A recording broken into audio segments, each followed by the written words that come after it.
Así como todos los viernes tenemos invitados en el piso, en este caso estamos haciendo como todos los viernes invitados políticos en un año de campaña. Hasta ahora eran precandidatos, ahora tenemos candidatos. En este caso Nicolás del Caño, candidato a vicepresidente de la Nación del Frente de Izquierda. ¿Qué haces, Nicolás? ¿Cómo estás? ¿Qué tal, Diego? ¿Cómo estás? ¿Todo bien? Bien, bien, bien. Bueno, ¿por dónde empezamos, no? Vamos a empezar. ¿Qué música te gusta? Ya que estamos escuchando a Chico Novarra con esta interpretación. Ha hecho interpretaciones de grandes temas, pero ¿qué música escuchas vos? No, escucho... Para empezar suave, digo, no vamos a empezar a hablar del dólar y eso, ¿no? No, rock and roll, me gustan los redondos, Dividido, las pelotas. Bien, rock nacional sobre todo. Sí, también me gusta el folclore, bueno, pero sí, más es eso. El rock nacional, sí. Bueno, hagamos un primer análisis. Te pido hablar un poquito más cerca del micrófono. Perdón. Te acerco ahí de lo que fue este escenario para muchos sorprendentes, sobre todo por el orden, ¿no?, en que resultaron los candidatos, quién salió primero, quién segundo, quién tercero y demás. Y un poquito por este contexto, ¿no?, además de urgencia económica. ¿Qué análisis haces de las primarias? Bueno, sí, obviamente que el resultado de Milei, ¿no es cierto?, ha generado preocupación en muchos sectores y también una cierta sorpresa. Más allá de que tenía importantes guarismos en las encuestas previas, muchas de esas encuestas no habían, si se quiere, captado el porcentaje que finalmente sacó, ¿no? Yo creo que ¿A vos eso... te sorprendió también? Mira, a mí relativamente, porque sabíamos que venía con mucho porcentaje en intención de voto en el interior del país, donde hay varios elementos para analizar. Yo creo que un elemento es que hubo elecciones anticipadas en la mayoría de las provincias para despegarse, y me parece que eso tuvo, digamos, una consecuencia en que, bueno, se la jugaron menos las coaliciones mayoritarias, pero después creo que también representa un poco el mismo fenómeno de hartazgo que podemos ver aquí en la zona, digamos, del área metropolitana, en la provincia de Buenos Aires, también se da en el interior, ¿no? Contra las coaliciones que nos vienen gobernando durante las últimas décadas, y eso creo que se expresó, si se quiere, más fuerte por eso, y también porque hay una situación de cierto resentimiento, podemos decirlo de alguna manera, ¿no?, de sectores en el interior, que hay un empobrecimiento muy grande, hay un estancamiento en la economía, etcétera, como también lo hay a nivel nacional, pero se agudiza más, ¿no? De un que se vayan todos ayornados. Mira, yo creo que hay... A ver, cuando uno piensa, dice, Milei, que dice con respecto a la casta, que es lógico, yo comprendo y cuál es la bronca, ¿no?, con la política tradicional. Ahora, ¿qué dice? Que el ajuste lo va a pagar la casta, no el trabajador, no el pequeño comerciante. Bueno, yo tengo dudas sobre eso, ¿no? Es falso. Respecto a muchísimas de las propuestas que está haciendo. Por eso lo que te quiero decir es que cuando alguien vota a Milei, ¿qué dice Milei? Milei dice que la casta, algo que nosotros, a ver, siempre dijimos que los funcionarios políticos, los diputados, tienen que cobrar lo mismo que un laburante, porque no es un privilegio para nosotros, y lo llevamos a la práctica nosotros, pero digo, siempre hemos planteado, ningún gobierno quiso ponerlo en debate, nuestro proyecto. Podrían proponer otro, decir, no, en vez de una maestra, una directora de escuela, vos podrían... en su momento habías propuesto eso, claro, donar tu sueldo a los docentes. Ahora, somos conscientes que eso no va a evitar que los que gobiernan ajusten a los de abajo, porque para terminar con esta situación de que siempre pagan las crisis los de abajo, hay que ajustar a los de arriba, empezando por desconocer la deuda con el fondo. Pero digo, si vos no reorganizás el país de abajo hacia arriba, si vos no tocás los intereses de los grandes exportadores, que son los que se la llevan en pala en gran parte, de los bancos que hacen negocios enormes, si vos no tocás esos intereses, no es que podemos conciliar intereses, estamos todos bien, ¿no? Acá, más allá de que nosotros somos socialistas, queremos una sociedad igualitaria y demás, pero digo, la idea de que vamos a convivir todos más o menos bien, sin ningún problema, no, acá se dijo en el 2019 inclusive que se iba a pagar la deuda sin el hambre del pueblo, y se pagó la deuda con el ajuste, como siempre pasó, digamos, nosotros lo advertimos, digamos, pero mucha gente dijo, bueno, me quiero sacar a Macri, porque Macri nos reventó con los tarifazos, porque perdimos el 20% del salario, de las jubilaciones, y también se siguió perdiendo con este gobierno, ¿no es cierto? Entonces, esa bronca, y no es casual, digo, que el gobierno pierde 7 millones, cerca de 7 millones de votos, ¿no es cierto? Sí, más o menos la mitad de los votos, no, 6 millones, creo que son la mitad de los votos que tuvo en el 2019. Ahora, también pierde Juntos por el Cambio. Pierde Juntos por el Cambio también, ¿no? En una interna que además deja a Bullrich con 16, 17 puntos. O sea, porque vamos a decir que tiene... O sea, Milei come votos de ambos partidos o ambos frentes. Exactamente, ¿no? En un momento se pensó, quizás al comienzo era así, ¿no? Que comía votos de Juntos por el Cambio solamente. Pero si uno analiza, digamos, hay una gran parte que lo compone del descontento con la votación con los que votaron a Alberto Fernández. Pero me refiero, digo, a este punto con Milei, digo, después podemos desmenuzarlo, pero esto de que el ajuste lo va a pagar la casta y no la gente trabajadora es falso, digamos, porque lo que él plantea obviamente es un programa totalmente regresivo para las mayorías trabajadoras, e insisto, esconde detrás de esta casta, ¿no?, a los verdaderos dueños del circo, que son los grandes grupos empresarios, para los que gobiernan los dueños de los partidos tradicionales, ¿no? Nicolás, yo tengo una pregunta. ¿Vos por qué crees que un candidato tan de derecha y con tan pocos años en la política logra sacar tan fácilmente un 30%, mientras que a la izquierda, que es todo lo contrario, hay veces que le cuesta llegar siquiera al 3%, hace incluso varias, no sé si décadas ya? Mira, nosotros, a ver, venimos con elecciones disímiles, ¿no? Porque yo salí diputado por Mendoza con el 15% de los votos, no con el 3%. Alejandro Vilca obtuvo el 25% de los votos en el 2021. No, claro, perdón, yo me refería más a las presidenciales. Bueno, las presidenciales son más difíciles, ¿no? Creo que siempre nos han resultado más complicadas. De hecho, hemos mantenido el porcentaje que venimos sacando en las últimas elecciones presidenciales.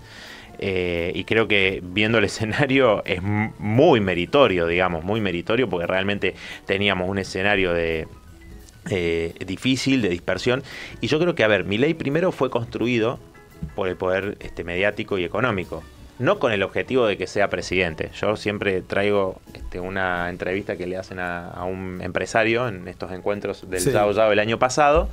Entonces, el periodista le consulta, dice, ¿usted ve a Milei como presidente? ¿Le gustaría? Se rió, dijo, no, me parece un personaje pintoresco, lo importante y lo que sí está bien y me gusta es que esté todos los días en la televisión diciendo que hay que hacer una reforma laboral, una reforma previsional. Que reproduzca el lenguaje, claro. Claro, lo que nosotros, digamos, queremos, a lo que nosotros aspiramos, ¿no? Bueno, creo que... Puede decir que es un Frankenstein, digamos, ¿no? Que se le fue la mano. Yo creo que hay una parte que es un impulso que tuvo de los grandes medios, digo, porque nosotros nada que ver con los espacios que ha tenido Milei en los últimos 3, 4, 5 años, ¿no? No, claro. Ahora, después no actúa sobre el vacío, ¿no? Actúa sobre una realidad donde el descontento está justificado justamente por políticas que fueron en contra de las personas, digamos, de las mayorías trabajadoras y de las propias promesas que hicieron. Macri llegó con él pobreza cero, ¿no? Y bueno, la gente dijo, nos estafó. Bueno, el gobierno de Alberto Fernández, un desastre. Inclusive, te digo, la medida de Massa, horas después de la elección, de devaluar 22% la moneda, inclusive sin haber dicho nada hasta ese momento, porque previamente, durante la campaña no dijo, todo lo que salió a decir el otro día, que lo escuché en un programa, ¿no? Escondió que iba a devaluar 22% con las consecuencias que eso trae para las mayorías trabajadoras, ¿no? Este resultado de la elección, para mí, en una primera lectura, es como un gran descontento de la sociedad con la política en general. De cara a las elecciones presidenciales, ¿de qué manera se puede revertir esta situación? Digo, porque pareciera como que después de un resultado que fue un cimbronazo para muchos, Milei se fortalece y los demás siguen, acomodándose al discurso de Milei, o como lo que contás recién de Massa, que no había dicho nada de la evaluación y devalúa, que es un ajuste, como pide el fondo. ¿Hay manera de revertir esta situación en la que Milei parece fortalecerse post paso? Bueno, obviamente es una tarea difícil. Yo creo que la izquierda tiene el desafío de buscar, por ejemplo, en el conurbano bonaerense, porque ese es otro dato que también quería marcar de la elección, que si sumamos la izquierda no solo los votos de las dos listas del Frente de Izquierda, sino también las otras fuerzas de izquierda, algunas que son un poco más de centro izquierda, que no pasaron, fuera, digamos, claro, que no pasaron el piso. Y sumamos también los votos de Juan Grabois, porque más allá de cuál es su estrategia y que él plantea votar a Massa y demás, digo, mucha de la gente que lo votó fue un mensaje de que no quiere el ajuste. Digo, entonces me parece que ahí hay que tomar en cuenta que son 2 millones de votos. Ahora, o sea, son más o menos el 10%. Digo, para no ver solamente la parte derecha y que queda por un poco fuera de... Bueno, esto en el conurbano bonaerense, por ejemplo, es alrededor de 15-16% de los votos, digamos. Me parece que hay un elemento, si suma toda esta suma. Y yo creo que ahí nosotros tenemos un desafío en los sectores populares donde Milei ha sacado votos, de muchos sectores que están muy mal, los trabajadores informales, ¿no? Ahí hay una responsabilidad de años de parálisis sindical y de corporativismo. ¿Qué quiero decir con esto? Que los sindicatos reproducen, digamos, una conciencia, de mi punto de vista, de pensar solamente en mi sector, ¿no? En que cada uno piensa en su sector, el trabajador de servicio, el trabajador de industria, bueno, cada uno dice, bueno, yo quiero un aumento, y listo. Si la mayoría está en la informalidad, si están desocupados, si no tienen derecho los trabajadores de Rappi, por ejemplo, que se habla mucho del fenómeno que muchos han votado a Milei. Bueno, pero los sindicatos podrían haber cumplido un papel convocando a todos esos trabajadores de una pelea. Nosotros, cuando decimos 6 horas de trabajo para repartir las horas y generar empleo con derecho, estamos diciendo lo contrario a Milei, que en vez de sacarle derecho a los que tienen hoy conquistas históricas, como el aguinaldo, como las vacaciones pagas, etcétera, por años de lucha, no, los que no lo tienen deberían tenerlo. Me me abriste 38 ventanitas. Sí, Quiero hablar de todo eso. Estamos hablando con Nicolás del Caño, candidato a vicepresidente de la Nación del Frente de Izquierda. Déjame preguntarte esto y después vamos a lo de Rappi y demás, porque hay muchas cosas para hablar de eso. Pero ¿hay alguna suerte de autocrítica del Frente de Izquierda a propósito de este resultado?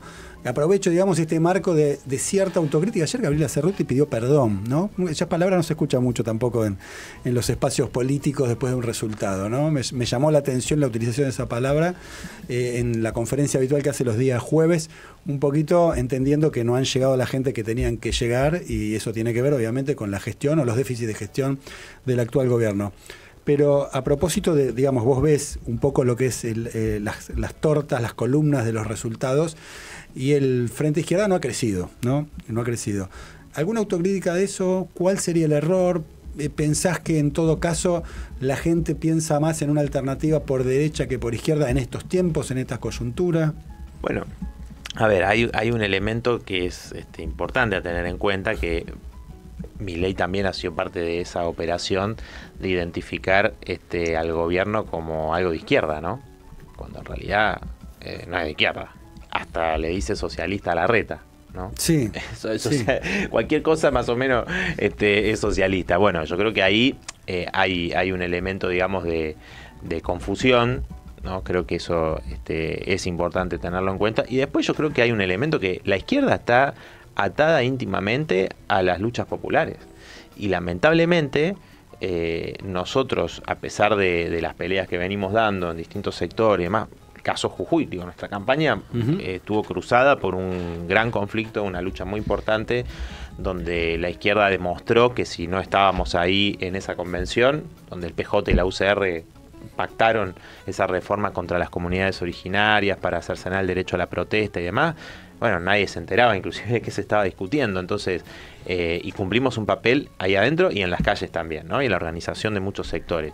Ahora, con los límites que tuvo, fue una lucha muy importante, y creo que es un mérito que nuestro planteo ha sido: este es el camino.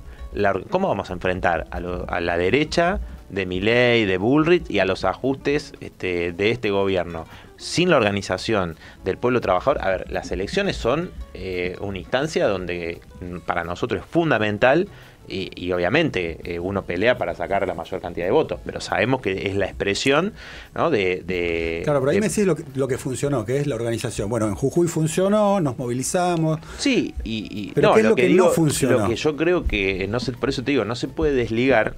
Ahora, la lucha de Jujuy fue en Jujuy, digo, no se nacionalizó. No tuvo pero no es solamente de ahora, digo, me refiero a que viene habiendo una política de parte de los sindicatos, de los centros de estudiantes, de los propios movimientos sociales oficialistas, de pasivización, que obviamente ¿por qué el individualismo de muchos jóvenes? ¿Por qué la ideología individualista que tanto, quienes crecimos en la adolescencia en los 90 y en nuestra juventud empezamos a militar contra el menemismo, sabemos lo que significa, digamos, ¿por qué esa ideología? Y porque la lucha colectiva ha sido denigrada permanentemente, porque si un sindicato solamente sale a pelear por lo que le corresponde a ese sindicato y no le importa que haya un mar de pobres alrededor, que son muchos laburantes, hijos de laburantes y todo, yo creo que eso, nosotros dimos esas peleas. Evidentemente no tuvimos la fuerza suficiente en los sindicatos, que es lo que tenemos que conquistar, en los sindicatos, en las organizaciones de los trabajadores más precarizados, etcétera, para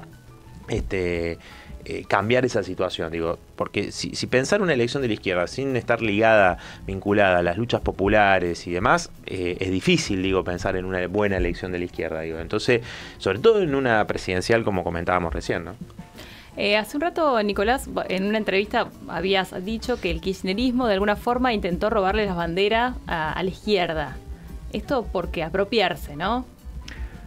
No recuerdo la entrevista, pero en realidad lo que uno puede decir es que en el post-2001 el kirchnerismo tomó banderas que tradicionalmente eran de la izquierda, ¿no? O sea, la bandera de los derechos humanos, me parece que iba en ese sentido la entrevista, digamos. Exacto, fue en una escuela de periodismo. Ajá. Te diste la charla Sí, y dijiste sí. justamente eso. Quería como que desarrollaras un poco, justamente te estabas diferenciando del kirchnerismo como una diferencia. No, entre creo que, kirchnerismo y izquierda. hoy es otra cosa, digamos, ¿no? Porque el kirchnerismo es el principal sostén de Sergio Massa hoy, ¿no? Y vemos que Massa, obviamente, está llevando adelante un ajuste que pide el Fondo Monetario, y creo que muchas de esas...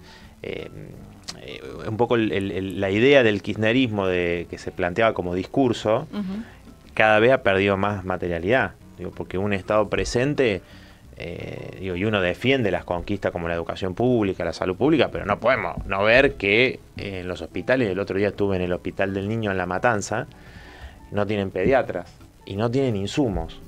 O sea, me han convocado las compañeras docentes a muchísimas veces en las escuelas porque no tienen ventilador en el verano, no tienen calefacción en el invierno, ni hablar ayer con la lluvia, los problemas de infraestructura enormes, los baños, no tienen agua a veces. Entonces, cuando vos escuchás más a decir que el problema es que los docentes se dejen de hacer paro para que cumplan los 180 días y no, que el problema es que todos los gobiernos desfinanciaron la educación y la salud pública, entonces, claro, ahora la idea de Milei... Perdóname, te interrumpo ahí porque Sí. está bien, vos lo analizás en el contexto de la situación de los docentes.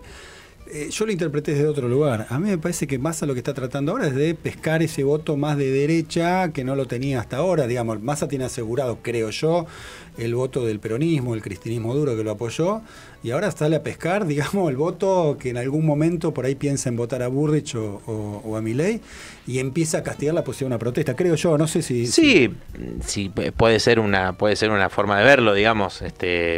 Eso, para analizarlo, puede que tengas razón, pero yo lo decía desde otro punto de vista, ¿no? De que si vos haces todo un relato y un discurso que no se condice con la realidad, digo, porque por eso te digo, o sea, vos, para mucha gente, el Estado, no le brinda el famoso estado de bienestar, digo, que nunca lo hubo en la Argentina, porque Argentina obviamente no es un país central, pero me refiero a un montón de conquistas de años y años que, se fueron perdiendo por esos ajustes. Yo me refería a eso. Ahora, por lo que vos marcás, categóricamente, si hay algo que le salió bien a Cristina Kirchner, que creo que es la conductora, obviamente, del peronismo hoy por hoy, en poner dos candidatos, fue en contener por izquierda. Grabois fue para contener, para evitar la fuga de votos, y ese también es un poco la explicación de que el Frente de Izquierda, hubo un montón de gente que si no estaba Grabois votaba el Frente de Izquierda. Para eso lo pusieron. Ahí le salió bien.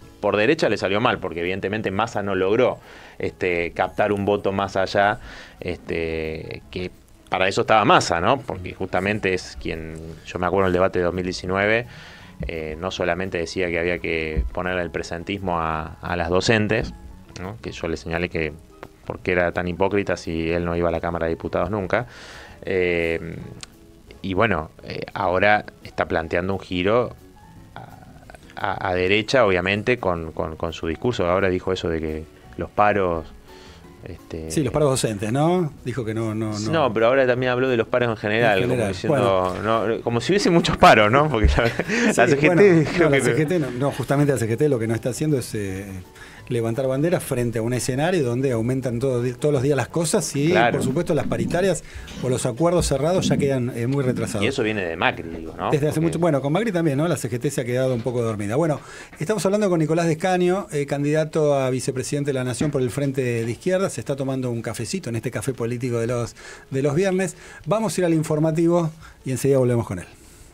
36 minutos, estamos hablando con Nicolás del Caño en este cafecito de los viernes. Ya se tomó el café, por suerte. Se lo tomó él, por eso se llama el café del viernes, porque el resto no nos llega el café a nosotros, ¿no? ¿Qué pasó? Qué bárbaro. ¿Qué pasó? La producción me quiere matar. Somos la mayoría silenciosos. Claro. Bueno, del Caño, candidato a vicepresidente de la Nación por el Frente Me dejan como la casta de acá. izquierda. Son la casta. Me dejan como la casta acá, no puede ser. Escúchame. Me dan solo café a mí. Hablando ¿cómo de es quedar eso? en soledad, el fondo llamó a todos los candidatos para tener una reunión virtual, la tuvo Milei para saber las propuestas. ¿El fondo lo llamó a ustedes también o no? Mirá, le voy a preguntar a Miriam. No, obviamente que no se van a contactar con nosotros. Creo que está clara la postura nuestra, inclusive por lo que charlábamos antes, ¿no? Cuando se dio la discusión del acuerdo, nosotros fuimos la única fuerza que llamó a movilizarse inclusive, ¿no? Y que nos opusimos de manera homogénea a este acuerdo y a los presupuestos que vienen en consonancia, digo, porque en 2023, este presupuesto 2023, decía en la página 2, el que mandó Sergio Massa, decía, debe estar en consonancia con lo estipulado en el acuerdo con el Fondo Monetario y las metas que allí se marcan, ¿no? Bueno, 600.000 millones de pesos de recorte en seguridad social para 2023, pedido por el fondo. Eso estaba escrito en el presupuesto. Imaginemos que el presupuesto decía muchas cosas como el 60% de inflación, que ya fue superado ahora en julio. Entonces, digo, después tenés la No subejecución. me acuerdo del precio del dólar, pero era irrisorio. Sí, era sí, 60. sí, digo, me parece que hay muchos temas que hacen a la cuestión del FMI como una hipoteca, o sea, la deuda que nos dejó Macri, ¿no? Y que nosotros... No es un capricho ideológico que uno dice, no hay que pagar o sea, el desconocimiento de la deuda. No, es una realidad. Con los vencimientos que vos tenés, y eso todavía no vinieron los peores vencimientos. Los vencimientos Son el año que viene los peores. empiezan el año que viene, y después tenés todos los años arriba de 20.000 millones. Entonces, es impagable de verdad, no es un capricho. Entonces, si los que dicen, bueno, Milei dice ahora que él va a superar el ajuste que pide el fondo, ¿no? Pero todos te dicen, bueno, no, este sendero es el único, el de pagarle al fondo. Uno te dirá que ajusta más, otro más o menos, pero digamos, el camino es ese el que plantean todos. Yo creo que si no pateamos el tablero con respecto a la deuda del fondo, que además, digo, no solamente es responsable de la crisis 2001 en Argentina, sino en muchos otros países, digo, no es que el fondo es, el Fondo Monetario, digo, me parece que es el responsable de muchas de las Te voy a crisis, hacer la ¿no? pregunta que más odian en el Frente de Izquierda. Llegado un balotaje, Sí. insisten con la idea de votar en blanco, sea quienes fuesen los candidatos de ese balotaje, y dando obviamente por cierto que ustedes no van a estar, ¿no? Porque si no, claramente vas a votar por tu partido. Pero un balotaje con otros dos exponentes, no sé, Milei Massa, Milei Burrich Massa, cualquiera de las alternativas que uno puede imaginar por estas horas. Bueno, mira, nosotros no hemos debatido y debatiremos llegado el caso, ¿no? ¿Cuál es el escenario de ese eventual balotaje? Si es que hay un balotaje, ¿no? Digo, porque como todavía no está planteado. Es verdad. Entonces, digo, hemos tenido distintas posturas en escenarios de los países de América Latina, por ejemplo, frente a Haddad Bolsonaro, nosotros hicimos un voto crítico a Haddad en su momento. Desde las fuerzas que integramos el frente, desde las fuerzas que integramos el Frente de Izquierda, que tenemos militancia en Brasil, tomamos esa postura, digamos, en esa ocasión, digo. En otras no apoyamos a ningún candidato, digo. Depende cuál sea el escenario que se plantea. Ahora, insisto con esto, tenemos una elección en octubre donde nosotros como Frente de Izquierda creo que somos la única lista, ¿no? Miriam Bregman va a estar en el debate, en los 2 debates, la única candidata que no plantea ajustar a los de abajo.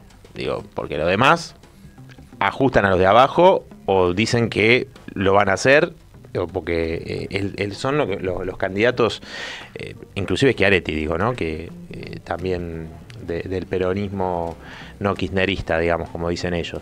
Pero me parece que ahí un planteo muy, muy fuerte tenemos que hacer para que haya un apoyo hacia el Frente Izquierda de todos los sectores que apoyaron otras listas de izquierda que no pasaron, inclusive a la gente que votó a Juan Grabois y los que no fueron a votar, digo. También o sea, es vamos... una posibilidad, ¿no? No es que me decís, no, digamos, ante esa eventualidad vamos a votar en blanco. No, hoy no decís eso. No, eso...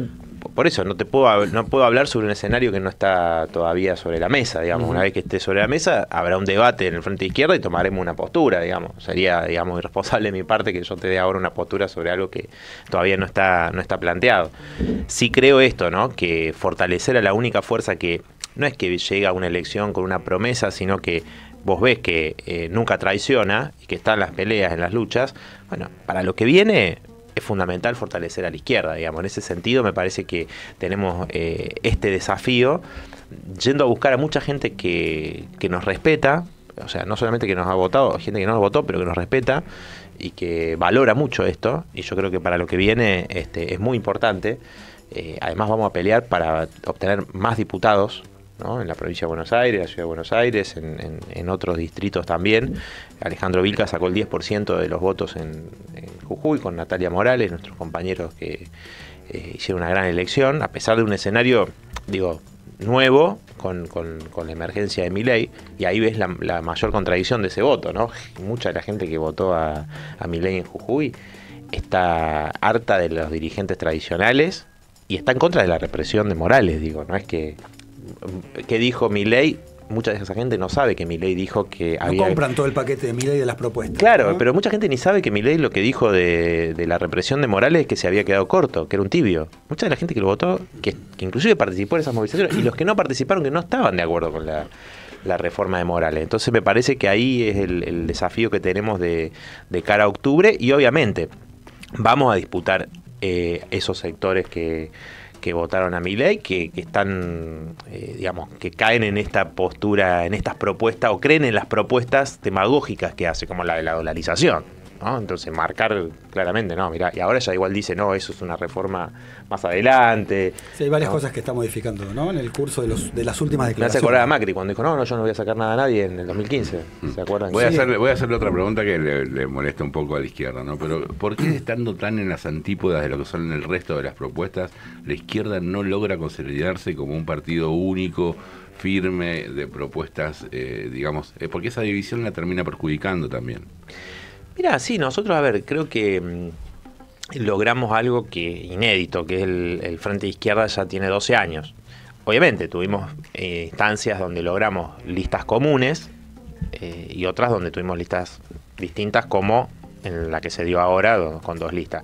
Nosotros obviamente tuvimos con Miriam Bregman una postura clara de no hablar contra ningún compañero o compañera en toda la campaña, no así la otra lista. Bueno, creo que eso marca una diferencia. Ahora vamos todos juntos en octubre, ¿no? Nuestra convocatoria, ya sacamos una declaración común frente a la devaluación de Massa y frente a la emergencia de Milei, cómo combatirlo, de las 4 fuerzas del Frente Izquierda, ¿no? Entonces yo creo que eso es un mérito si uno piensa que en esto que vos marcás, ¿no? Antes, esta división en distintos partidos, que obviamente es lógico, somos distintos partidos porque tenemos distintas posturas, distintas prácticas en muchas cosas, entonces sería, digamos, forzado o hipócrita plantear un partido único inmediatamente sin tener en cuenta estas diferencias, que están en debate permanentemente.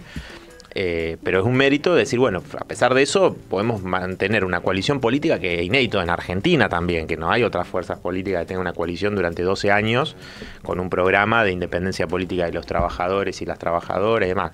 Los que todavía no están, que son una minoría, bueno, se tienen que sumar. Eso ya lo hemos planteado.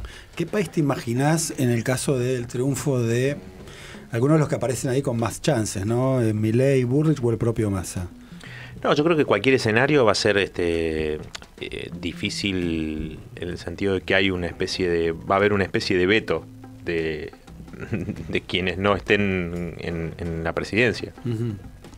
No solamente a nivel... ¿Esto qué quiere decir? ¿En el Congreso? Me refiero que, por un lado en la calle, en el Congreso, digo, en las instituciones, ¿no? Digo, Milei no va a tener mayoría parlamentaria, por ejemplo. Después, me parece que la calle... Va a tener que negociar con la casta. Exacto. Después, obviamente, hay una impugnación, que yo creo que... depende cómo se dé el escenario. Por ejemplo, un gobierno de Milei, si aplica las medidas que dice que va a aplicar, digo, pues también seamos claros en esto, ¿no? O sea, empiezan el teorema de Baglini en el sentido de, empieza como charlamos recién, a decir, bueno, no va a ser tan así, tan asá, bueno, pero obviamente no va a dinamitar el Banco Central, al final la dolarización no va a llegar inmediatamente. Ahora, si aplica ese programa, parte de ese programa realmente, si quiere avanzar contra nuestras científicas y científicos del CONICET, si quiere avanzar contra los trabajadores que mantienen conquistas en los convenios colectivos de trabajo, si quiere terminar digo, las jubilaciones hoy son realmente magras, digo, pero si vos inclusive querés volver al régimen de capitalización, si querés avanzar en privatizar la salud pública, a pesar de que hoy la salud está en terapia intensiva, la salud pública, digamos, por eso ahí se montan estos discursos, no sobre una cuestión meramente ideológica. Sí, poner voucher, ¿no? Para la educación, que bueno, los vouchers, otra medida controvertida. Claro, digo, eso yo creo que va a generar una rebelión popular, un nivel de movilización enorme. Lo mismo con Patricia Bullrich, digo, que, o sea, eso de todo o nada que dijo en la campaña. Pero fíjate lo que le pasó a Morales, digo, porque Morales ganó con el 49% de los votos en Jujuy. Y al poco tiempo tuvo una enorme rebelión de sectores populares.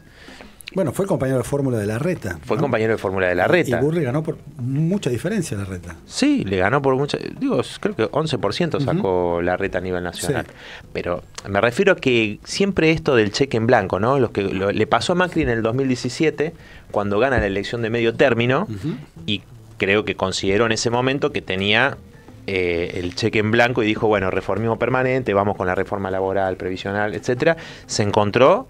Y todavía vos lo ves, cada tanto va a los medios a llorar y habla de las 14 toneladas de piedra, porque realmente lo que le marcó el límite al gobierno de Macri fue la movilización en las calles de muchos sectores de trabajadores que tuvieron esa plaza en diciembre del 2017. Entonces va a quedar muy corto lo que vimos en diciembre del 2017 si aplican políticas de estas características, y yo creo que un gobierno inclusive de masa también va a tener una resistencia popular, porque insisto, hoy estamos asistiendo a esta devaluación. Cualquiera, digo, que va a hacer la compra, o decir, che, escuchame una cosa. Sí, lo va cotidiano, no es algo que está en la superestructura. Claro, porque a veces, viste, vos podés decir, hay debate de esto, de aquello. Sí, bueno, pero, o sea, es un poco abrirle la cancha, seguir abriéndole la cancha a Milei, esta política, digamos, esta realidad de vos ajustás de esta manera, devaluás, etcétera. Y bueno, le estás haciendo la campaña a Milei en los hechos. Bien. Nicolás del Caño, candidato a vicepresidente de la Nación por el Frente de Izquierda, compañero de fórmula de Miriam Bregman. Gracias por pasar por este cafecito político acá en Splendid. No, muchas gracias a ustedes y bueno, ahora espero que puedan tomar un café. Se enoja acá el compañero. 10 minutos para las 2 de la tarde.